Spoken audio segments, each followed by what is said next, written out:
Cyber फसवणुकीच्या संदर्भामध्ये सन्माननीय मुख्यमंत्री महोदयांनी यापूर्वी या सभागृहात आणि सभागृहाबाहेर देखील वेगवेगळ्या पद्धतीनं राज्य सरकार उचलत असलेल्या पावलांच्या संदर्भात सांगितलेलं आहे.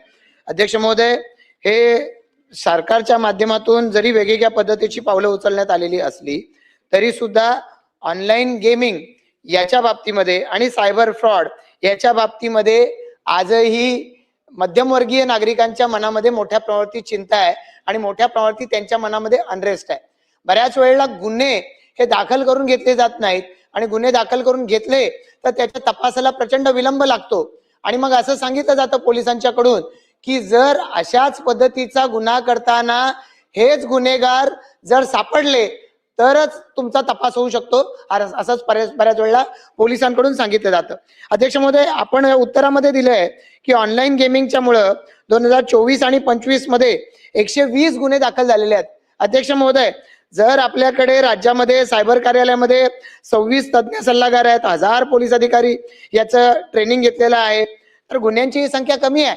अध्यक्ष महोदय, गुन्हे नोंदवण्याकडेच पोलीस या ठिकाणी सहकार्य करत नाहीत, अशाच बऱ्याचशा तक्रारी आहेत.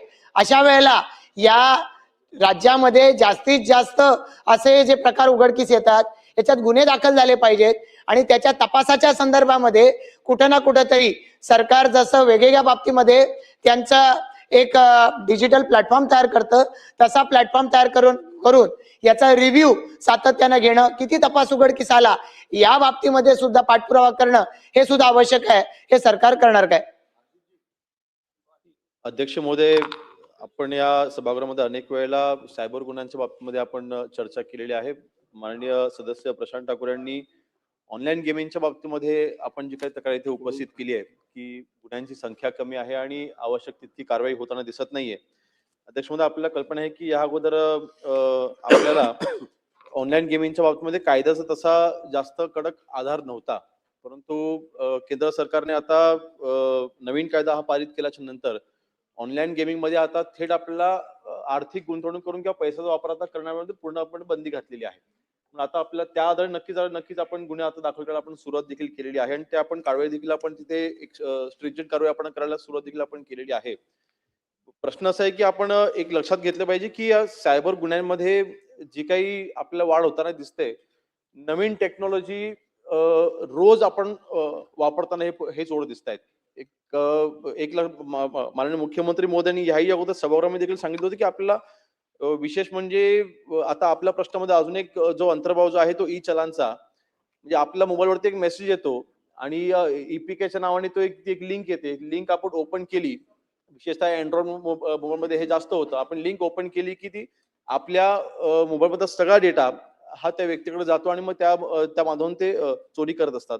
अशा ह्या सगळ्या गुन्ह्यांवरती आळा घालण्यासाठी आपल्याला माहिती आहे की आपण आता आपलं वेगळं सायबर सेल आपण तयार केलेलंच आहे. माननीय मुख्यमंत्री मोदयांनी त्याच्यामध्ये पुढाकार घेतला आणि देशामधलं सर्वात मोठं सायबरचं गुन्ह्यांवरती प्रतिबंध घालण्यासाठीचं एक चांगली संस्था किंवा एक चांगलं हेडक्वार्टर आपण तयार केलं महापे येथे. जवळपास 950 कोटीचा निधी आपण त्याच्यावरती खर्च केलाय आणि आता संपूर्ण राज्यामध्ये आपण 50 जे आपले सायबर पोलीस स्टेशन होते ते देखील आपण आता कार्यरत केलेले आहेत. आपण आपल्या जे पोलीस कर्मचारी आहेत त्यांना सायबर गुन्हे रोखण्याकरिता आपण त्यांना स्पेशल ट्रेनिंग देखील आपण दिलेली आहेत आणि विशेष म्हणजे आपल्या ह्या महापेमध्ये असल्या हेडक्वार्टरमध्ये आपण जे काही आवश्यक टूल्स लागतात, कारण आज चोर ज्या काही डार्क वेबचा वापर करतात किंवा कुठल्याही यंत्रणाचा वापर करतात त्यांना थांबवण्याकरिता फक्त सीडीआर हे एकमेव टूल हे उपयोगाचं नाही. त्यांना रोखण्याकरिता किंवा त्यांनी केलेली चोरी ही पैसे फ्रीज केल्यानंतर त्यांच्यावरती कारवाई करण्याकरिता ते जे काही डार्क वेबचा वापर करतात ते रोखण्याकरिता जे आवश्यक टूल्स असतात त्या टूल्स देखील आता आपण उपलब्ध करून घेतलेले आहेत. तर मला वाटतं सायबर गुन्ह्यांच्या बाबतीमध्ये आपण प्रिव्हेन्शनसाठी ज्या कारवाई आपण करतो त्या आपण करतोय, परंतु मला वाटतं अवेअरनेस हा त्याच्या बाबतीतला सर्वात मोठा भाग असणार आहे. आज ब्रीफिंग घेत असताना देखील काही आपले एपीआय आहेत जे फक्त सायबर गुन्ह्यांवरती गेले 5-6 वर्ष काम करतायत. त्यांच्याकडे देखील माहिती जे काही मी घेतली त्याच्यानंतर लक्षात आलं की आपल्याला अवेअरनेस वरती आपण काम करणे अत्यंत आवश्यक आहे. आपल्याला माहिती असेल केंद्र सरकारने कोविडच्या कालावधीच्या नंतर सायबर गुन्ह्यांच्या बाबतीमध्ये एक अवेअरनेस जो काही प्रोग्राम राबवला होता आपल्या कॉलर ट्यून्स असू द्यात किंवा मेसेजेस असू द्यात त्या माध्यमातून, परंतु आता आपण निर्णय घेतलाय की राज्य सरकार देखील एक सायबर गुन्ह्यांच्या बाबतीमधले अवेअरनेससाठीचा वेगळा फंड जवळपास 43 कोटीची आता आपण तरतूद करतोय. माननीय मुख्यमंत्री महोदयांनी त्याच्यामध्ये तो पुढाकार घेतला आहे आणि विशेष म्हणजे महा सायबर सेफ ऍप असं एक ऍप्लिकेशन देखील आपण आपल्या सरकारचं आपण चालू करतोय, जेणेकरून त्या ऍपवरती सायबरची फसवणूक कशा कशा पद्धतीने केली जाते याची सगळी माहिती ती त्याच्यावरती उपलब्ध होईल. आणि जे काय आपण अवेअरनेस प्रोग्राम मध्ये 43 कोटी आपण तरतूद करतो त्यामध्ये साधारणतः 21 कोटी मेसेजेस हे दर महिन्याला महाराष्ट्रामधल्या ही नागरिकांपर्यंत पोहोचतील अशी आपण तरतूद करतोय. म्हणजे बेसिकली अवेअरनेस प्रोग्राम मी मगाशी म्हटल्याप्रमाणे रोज एक नवीन टेक्नॉलॉजीचा वापर करून चोर हे चोरी करतायत, तर त्याला टॅकल करण्यासाठी जे काही टूल्स आवश्यक आहेत ते आपण उपलब्ध करून घेतलेले आहेत आणि त्याला प्रिव्हेन्शनसाठी जे काय अवेअरनेस आहे त्यासाठी देखील आपण काम करतोय. लोणीकर साहेब बोला. अध्यक्ष महोदय, मंठा तालुक्यामध्ये डॉक्टर कल्याण मोरे आणि डॉक्टर असोसिएशननी माझ्याकडे एक निवेदन दिलं. 15 डिसेंबरला नाही, एक मिनिट, या प्रश्नाशी निगडीत आपण बोलताय का? सायबरच आहे. नाही नाही, सायबर ठीक आहे, पण स्पेसिफिकली या विषयात आहे का? एकच अख्ख्या मिनिट संपत आले. पॉइंटेड प्रश्न आहे. डॉक्टर कल्याण मोरे आणि डॉक्टर असोसिएशनने मला जे निवेदन दिलं आहे त्यांच्या खात्यातून बँक ऑफ महाराष्ट्र या बँकेच्या शाखेतून त्यांच्या परस्पर मोबाईल हँग करून ते पैसे काढलेले आहेत. सायबरकडे तक्रार केलेली आहे. बँकेमध्ये जाऊन विचारणा केली असता हे पैसे कोणाच्या खात्यात गेले, कोणी काढले, आम्हाला याची काही माहिती नाही असं बँकेनं सांगितलं. आणि सायबरचे अधिकारी सांगतात की तपास चालू आहे. तर या संदर्भात तातडीनं त्यांची जी रक्कम काढली ती रक्कम त्यांना कधीपर्यंत मिळेल? अध्यक्ष महोदय, ठराविक त्या प्रश्नाचा याच्यामध्ये समावेश नव्हता, परंतु त्याची माहिती घेऊन आम्ही कारवाई करू. या निमित्तानं मी अजून एक सांगेन की काय होतं अध्यक्ष महोदय, यांची आता मोडस ऑपरेटिंग आता एक नवीन लक्षात आली आहे. जे बल्क ट्रान्सफरची सुविधा जी काय बँकांकडून उपलब्ध करून दिलेली आहे त्याचा हे गैरवापर करताना हे आपल्या लक्षात येत आहे. म्हणजे समजा 10 लाखाची चोरी झाली, एकाच ठिकाणी काही लोक बसलेले असतात, 100 अकाउंटचे ट्रान्सफरचे त्यांची तयारी एकाच क्षणामध्ये त्यांनी केलेली असते. एका बटनच्या क्लिकवरती जवळपास 100 अकाउंट मध्ये ते 10 लाख डिवाइड होतात, कुठे 1000 कुठे 500, आणि 1-2 तासाच्या आतमध्ये हे एटीएम मधनं काढले जातात.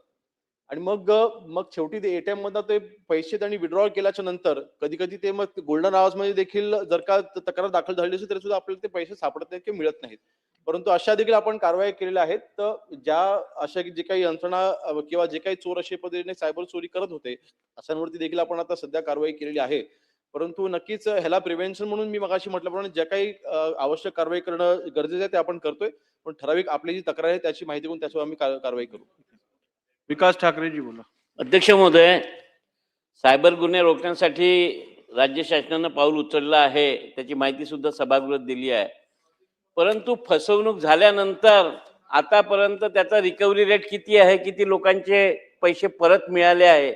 या राज्यात करोडो रुपयाचं नुकसान या सायबर गुन्ह्यांमुळे झालं आहे. आमचे आमदार अमित झनगाय यांना सुद्धा असाच कॉल आला होता, ते फसले नाही, त्यांनी पोलिसात तक्रार केली. मला वाटतं की हे गुन्हे रोखण्यासाठी आम्ही या राज्य शासनाने आतापर्यंत 2000 करोड रुपये खर्च केलेले आहे.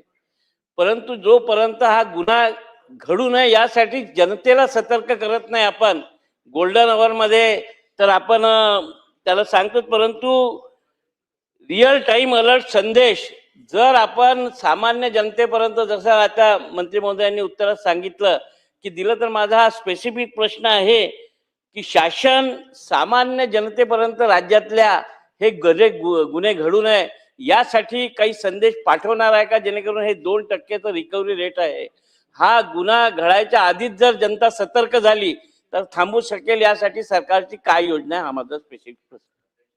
मी मगाशीच त्या बाबतीमध्ये सांगितलं की जवळपास आपण माननीय मुख्यमंत्री महोदयांनी यामध्ये पुढाकार घेऊन 43 कोटीची आपण तरतूद करतो फक्त अवेअरनेस वरती, आणि त्याच्यामध्ये जवळपास 21 कोटी मेसेजेस महाराष्ट्रामधल्या जनतेला दर महिन्याला आपण तिथे पाठवणार आहोत, ते आपण सर्क्युलेट करणार आहोत, ज्याच्यामध्ये सगळी माहिती असणार आहे.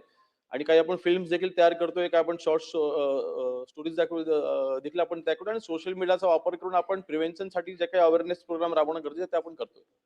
शेवटचा प्रश्न राहुल कुल. महोदय, झालं, बरंच चर्चा झाली, समाधानकारक उत्तर मिळालेलं आहे. शेवटचा जे प्रश्न. उत्तर दिलेलं आहे त्याच्यामध्ये वेगवेगळ्या उपाययोजना सुचवलेल्या आहेत. त्याच्यामध्ये काही सायबर पोलीस स्टेशन निर्माण करणं आणि त्याचबरोबर जवळपास 1000 अधिकाऱ्यांना ट्रेनिंग देणं अशा प्रकारच्या उपाययोजना लेखी द्या. सुचवलेल्या आहेत. तर या उपाययोजना सुचवल्यानंतर ही सगळी प्रक्रिया झाल्यानंतर आपण या राज्यातील नागरिकांना कधीपर्यंत आपण आश्वस्त करू शकू की आपण पूर्ण क्षमतेने कार्यरत आहे, हा माझा पहिला प्रश्न आहे. दुसरं, ह्याच्यामध्ये गुन्हा केल्यानंतर कडक शिक्षेची अंमलबजावणी करण्यासाठी आपण काय करणार, हा माझा दुसरा प्रश्न आहे. आणि शेवटचा आणि महत्वाचा प्रश्न माझा असा आहे की हे गुन्हे होत राहतात, याहीपेक्षा मी जे मागच्या आठवड्याभरामध्ये ज्या गोष्टीला सामोरं गेलो, मी जाणीवपूर्वक सभागृहाच्या निदर्शनास आणून देतो. 2023 मध्ये मी एक भाषणामध्ये सांगितलं होतं की सोशल मीडियावर प्रचंड बदनामी करण्यासाठी एक यंत्रणा कार्यरत असते, फेक अकाउंट काढले जातात. त्यामुळे जसं प्रत्येकाला भाषण स्वातंत्र्य आहे तसं प्रत्येक नागरिकाला अभिव्यक्ती स्वातंत्र्य सुद्धा आहे. आणि हे सगळं अभिव्यक्ती स्वातंत्र्य जपण्याची जबाबदारी राज्य शासनाची आहे. याच्यामध्ये जे काही सोशल मीडियावर फेक अकाउंट काढले जातात आणि बदनामी केली जाते या संदर्भात आपण काही कायदा करणार का, हा माझा तिसरा प्रश्न आहे. अध्यक्ष महोदय, आश्वस्त करण्याच्या बाबतीमध्ये राहुलजींनी इथे जो प्रश्न विचारला, अर्थातच सायबर गुन्हा हा काही फक्त महाराष्ट्रामध्ये किंवा भारतामध्ये नाही, हा तर जगभरामध्ये मला वाटतं आता दरोडे कमी आणि सायबर चोरांचं प्रकरण हे आता डिजिटलायझेशन वाढल्यामुळे ते वाढतंय. पण नक्कीच त्याच्यामध्ये एका गोष्टीच्या बाबतीत मी आश्वस्त करतो की आपल्याला मला कमीत कमी 10 गुन्हे प्रश्न आज रोखण्यासाठी जी काही टेक्नॉलॉजीची आवश्यकता आहे ती सगळी टेक्नॉलॉजी माननीय मुख्यमंत्री महोदयांनी आपल्या महाराष्ट्रामध्ये उपलब्ध केली. किंबहुना मला वाटतं संपूर्ण एशियामध्ये सर्वात जास्त चांगली सुविधा किंवा आपण प्रिव्हेन्शनसाठी जे काही तिथे आपल्याला उपाययोजना करायच्या आहेत ते माननीय मुख्यमंत्री महोदयांनी ह्या केलेल्या आहेत. आणि त्याकरिता त्यांनी अवेअरनेससाठी त्यांनी जे काही तिथे ज्या काही गोष्टी लागतात त्या त्यांनी उपलब्ध करून घेतलेल्या आहेत.